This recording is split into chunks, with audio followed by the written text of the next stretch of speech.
Hello everyone, welcome back to hello scholar. इस video में हम जानेंगे 28 अक्टूबर के करंट अफेयर्स।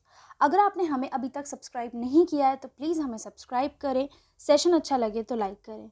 चलिए स्टार्ट करते हैं आज का सेशन एक फ़न क्वेश्चन के साथ।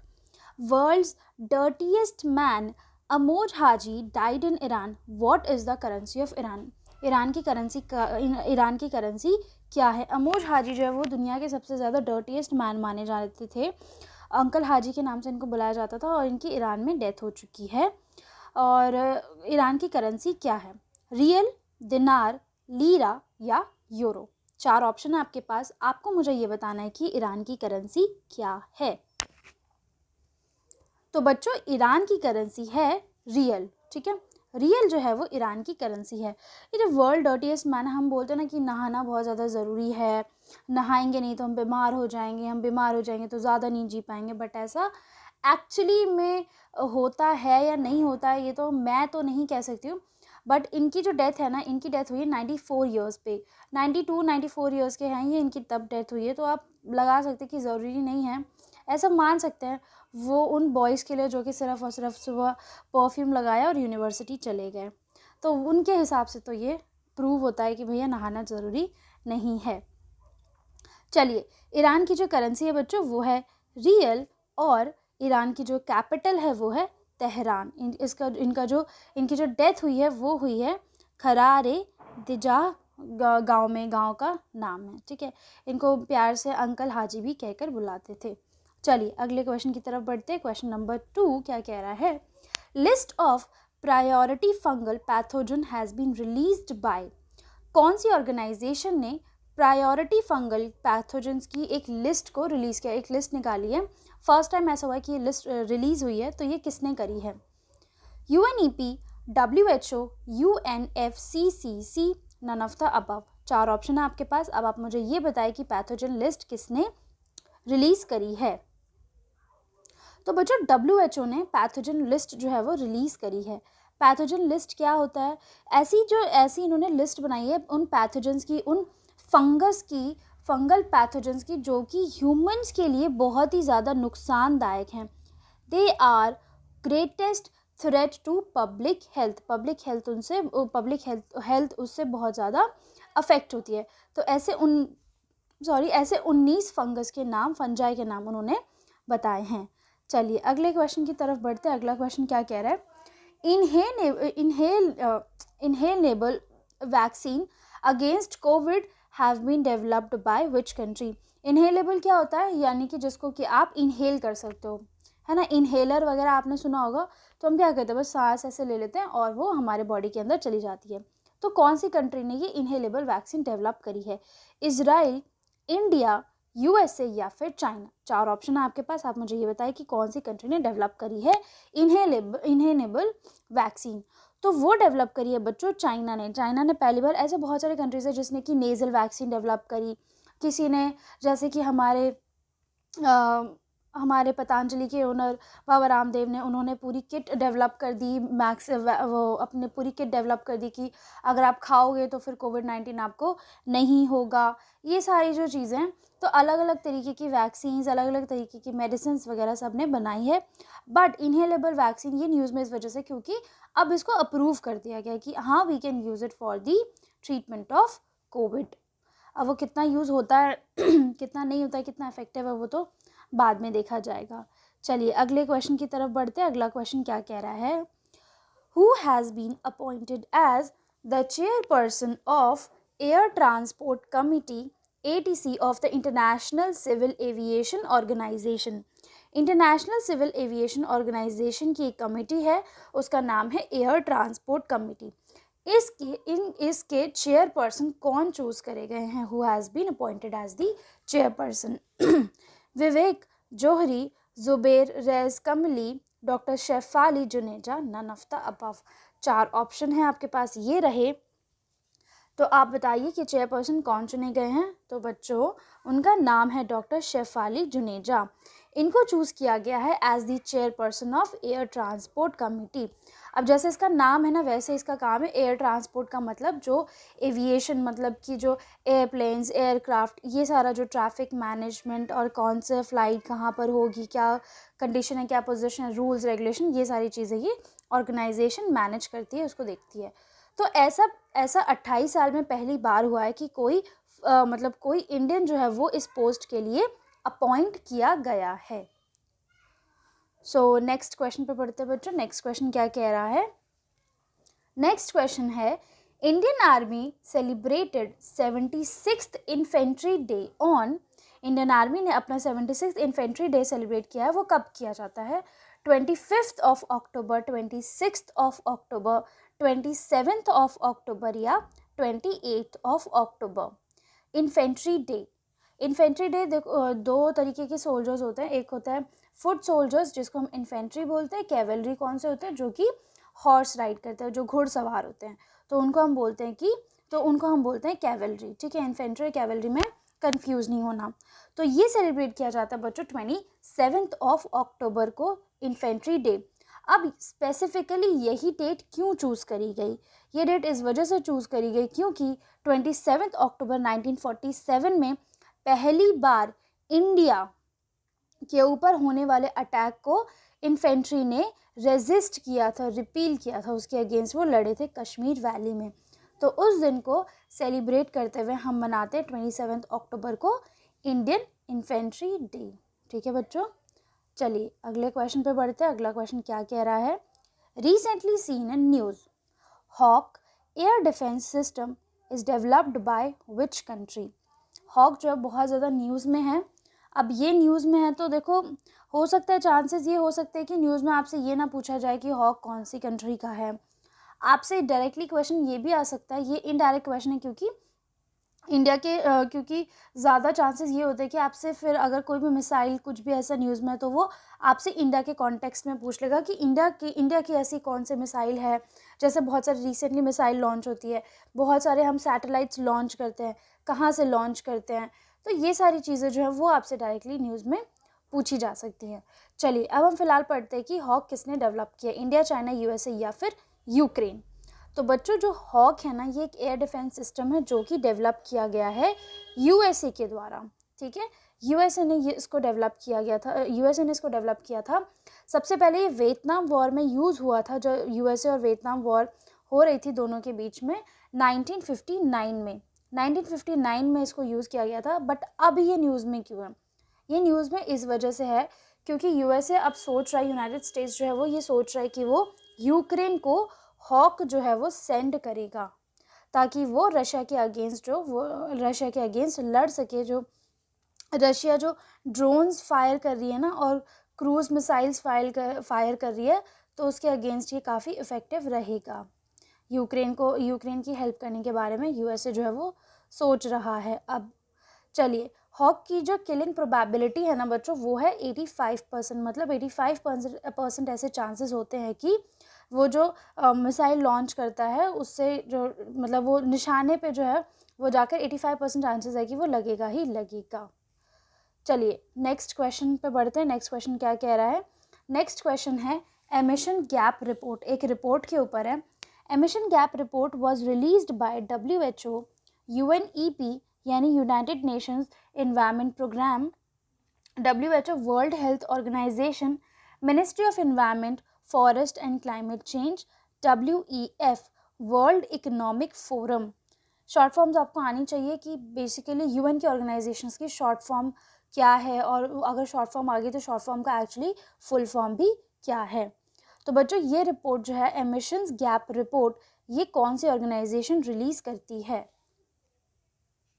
तो बच्चों ये रिलीज करती है UNEP, United Nations Environment Programme. ये ऑर्गेनाइजेशन क्यों रिलीज करती है? उस रिपोर्ट में क्या होता है बच्चों? इस रिपोर्ट में ये बताया जाता है कि किस कंट्री ने कितना जो ग्रीन हाउस गैस है उसको एमिट किया। ठीक है, तो फिर पता चलता है 2022 की रिपोर्ट के हिसाब से ये पता चलता है कि टॉप 7 एमिटर्स कौन हैं, यानी कि टॉप 7 वो कंट्रीज़ जो कि सबसे ज़्यादा जो ग्रीन हाउस गैसेस हैं उसको एमिट करती है, उसको रिलीज़ करती है। तो उसमें आता है इंडिया, EU यानी कि European union, China, European union, India, Indonesia, Brazil, Russia and USA. ये 7 ऐसे कंट्रीज़ हैं जो कि सबसे ज़्यादा ग्रीन हाउस गैस को रिलीज़ करते हैं, एमिट करते हैं, और कोविड-19 के बाद तो ये और भी ज़्यादा हो गया है। अगर हम बात करते हैं बच्चों, तो 75% of greenhouse gases has been released by G20 members. G20 organisations के जितने भी मेंबर्स हैं ना, वो रिस्पॉन्सिबल है 75% of the emission of green house gas. तो हम क्लाइमेट तो करते रहते हैं, बट एक्चुअली में हम स्टेप नहीं ले पा रहे कि किस तरीके से हम क्लाइमेट को बचाएं और अपना ग्रीन हाउस गैस का एमिशन कंट्रोल करें। चलिए अगले क्वेश्चन पे बढ़ते हैं। अगला क्वेश्चन क्या कह रहा है, who maintains the air quality index in India. Air quality का जो इंडेक्स है इंडिया में, वो कौन मेंटेन करता है? National green tribunal, WHO, central pollution control board, ministry of health and family affairs. 4 option है। ये क्वेश्चन बहुत इंपॉर्टेंट है। भले ही आपसे ये पेपर में सवाल आए ना आए, किसी एग्जाम में आपसे ये पूछा जाए ना, लेकिन फिर भी आपको ये पता होना चाहिए कि एयर क्वालिटी इंडेक्स जो है इंडिया में, वो कौन से ऑर्गेनाइजेशन मेंटेन करती है। तो बच्चों ऑप्शन नंबर 3 इज़ करेक्ट, जिसका जो कि है सेंट्रल पोल्यूशन कंट्रोल बोर्ड। वो बोर्ड जो है, सेंट्रल पोल्यूशन कंट्रोल बोर्ड जो है, वो एयर क्वालिटी इंडेक्स को मेंटेन करता है इंडिया में। अब एयर क्वालिटी के पैरामीटर्स क्या है? एयर क्वालिटी के 8 पैरामीटर्स हैं, जो कि है particulate matter, PM10, PM2.5, nitrogen dioxide, sulphur dioxide, carbon monoxide, ozone, O3, ammonia, NH3 and lead, PB।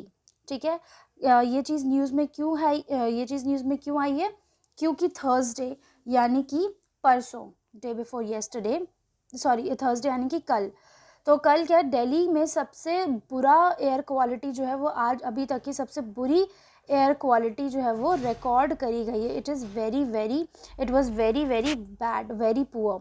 ये देखो कैटेगरी है जिसमें कि हम उसको रखते हैं, यानी कि अगर 0 to 50 है तो गुड है, 51 to 100 है तो सेटिस्फैक्ट्री है, 101 to 200 है तो मॉडरेट है, 200 to 300 है तो पुअर है, और 301 to 400 है तो वेरी पुअर है। यानी कि उस तब जो थर्सडे को दिल्ली की क्वालिटी कितनी थी? 354, यानी 354। तो it comes under very poor category, और 400 से 500 के बीच में उससे ज़्यादा हो जाती तो it is severe. Air quality ठीक होने से क्या होता है? एयर क्वालिटी ठीक होती है तो हमें प्रॉब्लम्स जो हैं, डिजीज़ेज़ जो हैं वो कम होती हैं। अदरवाइज़ अस्थमा वगैरह जो हमें रेस्पिरेटरी डिजीज़ेज़ हैं वो ज़्यादा होने के चांसेस हो जाते हैं। चलिए अगला क्वेश्चन क्या कह रहा है, इसी वजह से दिवाली के बाद ये जो सीज़न आता है ना, जैसे कि जब गेहूँ कट जाते हैं और तब क्या होता है कि जो पराली जलाते हैं, ये बहुत इशू रहता है। तो उस टाइम पे एयर क्वालिटी बहुत ज़्यादा गिर जाती है। प्लस दिवाली के बाद जब क्रैकर्स बर्स्ट किए जाते हैं तब एयर क्वालिटी बहुत ज़्यादा गिर जाती है। मतलब पूरा एक दिन में ही ना आपको सुबह अगले दिन आपको स्मॉग सा दिखता है। तो इस वजह से ये चीज़ न्यूज़ में आती है। By the like end of the year में हम देखते हैं कि एयर क्वालिटी जो है वो न्यूज़ में आना शुरू हो जाती है। चलिए अगला क्वेश्चन क्या कह रहा है, 8th Dakar international forum on peace and security. International forum किस पे? On peace and security was held in which of the following African country. कौन सी अफ्रीकन कंट्री में ये फोरम हेल्ड करवाया गया? South Africa, Namibia, Senegal, Kenya. 4 option है आपके पास। अब आप मुझे ये बताइए कि 8th धनकर इंटरनेशनल फोरम कौन सी कंट्री में हेल्ड करवाया गया? तो बच्चों वो करवाया गया सेनेगल में। सेनेगल, अब ये क्वेश्चन क्यों इंपॉर्टेंट हो जाता है बच्चों? क्योंकि इस कंट्री का नाम आई एम श्योर कि बहुत लोगों को नहीं पता होगा। जो लोग न्यूज़ फॉलो करते ठीक है उनको तो पता चल जाएगा, बट बहुत सारे बच्चों की आदत होती है अरे क्या करंट अफेयर्स ही तो हैं, 10 क्वेश्चन ही तो हैं, हम कल पढ़ लेंगे, परसों पढ़ लेंगे, वो छोड़ देते हैं। बट बहुत ज़रूरी होता है करंट अफेयर्स डेली कवर करना, क्योंकि ना दिमाग की भी एक कैपेसिटी होती है, दिमाग भी इतना ज़्यादा रिटेन नहीं कर पाता। आप एक दिन में 50 क्वेश्चन पढ़ोगे ना तो आप 50 क्वेश्चन में से आपको 10 क्वेश्चन ही याद रहेंगे या 20 क्वेश्चन याद रहेंगे। बट अगर आप डेली 10 क्वेश्चन पढ़ते रहोगे तो डेली आपको 10 क्वेश्चन दिन में का मतलब आप समझ रहे हो कि 300 क्वेश्चन आपके महीने के हो गए। अगर एक क्वेश्चन में से भी 2 तरीके के क्वेश्चंस निकलते तो आपके 600 क्वेश्चंस होंगे। तो इस तरीके से धीरे धीरे थोड़ा थोड़ा पढ़कर फ़ायदा रहता रादर दैन एक साथ पढ़ने में। चलिए, सेनेगल में ये फोरम जो है वो हेल्ड करवाया गया और इंडिया से किसने अटेंड किया था बच्चों? इंडिया से ये किया था वी मुरलीधरन ने, और वो क्या है? Minister of state for external affairs. ठीक है, ये पहली बार था। ये इम्पॉर्टेंट क्यों है? क्योंकि ये पहली बार था कि इंडिया ने अफ्रीका के किसी मिनिस्टीरियल लेवल की किसी मीटिंग को अटेंड किया हो। ये तो था 8th edition of the Dakar international forum. But first edition कब हेल्ड हुआ था? फर्स्ट एडिशन हेल्ड हुआ था दिसंबर 2014 में। ठीक है, और वहीं पे हुआ था in the Republic of Senegal, और ये है 8th एडिशन जो कि 2022 में हुआ। ठीक है बच्चों, चलिए अगले क्वेश्चन पे बढ़ते हैं। अगला क्वेश्चन क्या कह रहा है? अगला क्वेश्चन है एनिमेशन पे। एनिमेशन किसको नहीं पसंद है? एनिमेटेड मूवी के तो ऑलमोस्ट हर कोई फ़ैन होंगे। International animation day is celebrated on which of the following days? 26 अक्टूबर, 27 अक्टूबर, 29 अक्टूबर और 28 अक्टूबर। International animation day. एनिमेशन तो ऑलमोस्ट हर किसी को पता ही होता है। एनिमेशन क्या होता है? वही जो हम कार्टून्स वगैरह देखते हैं, ये सारी चीज़ें उसमें टीवी पे देखते हैं, लैपटॉप पे देखते हैं, एनिमेटेड मूवीज़ देखते हैं। तो ये हम कब सेलिब्रेट करते हैं? तो बच्चों हम सेलिब्रेट करते हैं आज के दिन, यानी 28 अक्टूबर को हम इंटरनेशनल एनिमेशन डे सेलिब्रेट करते हैं। अब इंटरनेशनल एनिमेशन डे हम आज ही के दिन क्यों सेलिब्रेट करते हैं बच्चों? क्योंकि पहले तो हम देख लेते हैं कि ये कौन बनाता है, ये इस डे को किस ऑर्गेनाइजेशन ने बनाया था। ASIFA has created that organization created the International Animation Day in 2002। 2002 में ये डे जो है वो मनाने का सोचा था। क्यों सोचा था? ताकि हम एनिमेशन को याद रख सकें। ठीक है, एनिमेशन को याद रख सकें। सबसे पहली बार जो मतलब पब्लिक परफॉर्मेंस में प्रोजेक्टेड मूविंग इमेज, मतलब कि पहले मूविंग इमेज नहीं होती थी, तो सबसे पहली बार मूविंग इमेज जो है वो कहाँ पे प्रोजेक्ट की गई थी? वो प्रोजेक्ट की गई थी एमिली रेनॉल्ड के थिएटर में। थिएटर ऑप्टिक थिएटर नाम था, पेरिस में। वहाँ पर इसको प्रोजेक्ट किया गया था ऑन 28 अक्टूबर 1892। इस वजह से आज का दिन जो है वो हमने इस वजह से आज का दिन डिसाइड हुआ कि हम आज के दिन को इंटरनेशनल एनिमेशन डे जो है वो मनाएंगे, एनिमेटेड फिल्म एसोसिएशन के द्वारा। ये इंटरनेशनल फिल्म एसोसिएशन किसने और ये किसने फॉर्म करी थी? ये फॉर्म करी थी बहुत फेमस कनाडा के एनिमेटर थे, उनका नाम है नॉर्मन मैकलर्न। ठीक है, ये उनका नाम है। अच्छा, 2022 की थीम क्या है? ये तो हमने पढ़ लिया कि क्यों हम उसको सेलिब्रेट करते हैं, क्या रीज़न है, और आज ही के दिन क्यों करते हैं। आज के दिन सबसे पहले मूविंग इमेज जो है वो प्रोजेक्ट हुई थी कहाँ पे? पेरिस में। थीम क्या है आज का? थीम है 2022 के इंटरनेशनल एनिमेशन डे का, वो है creativity paves homage to destruction. यानी कि क्या होता है कि जैसे कि अब छोटा सा एग्जांपल ले लो, एक वॉल है, बहुत पुरानी हो गई, टूट गई, ख़राब हो गई, उस पर जाकर किसी ने पेंटिंग कर दी, कुछ बना दिया, तो वो वॉल सुंदर होगी। तो क्या हो गया? क्रिएटिविटी ने, it kind of like, creativity जो है वो डिस्ट्रक्शन को एक तरीके से कवर कर देती है, and that creativity makes a thing look more peaceful, attractive and positive also.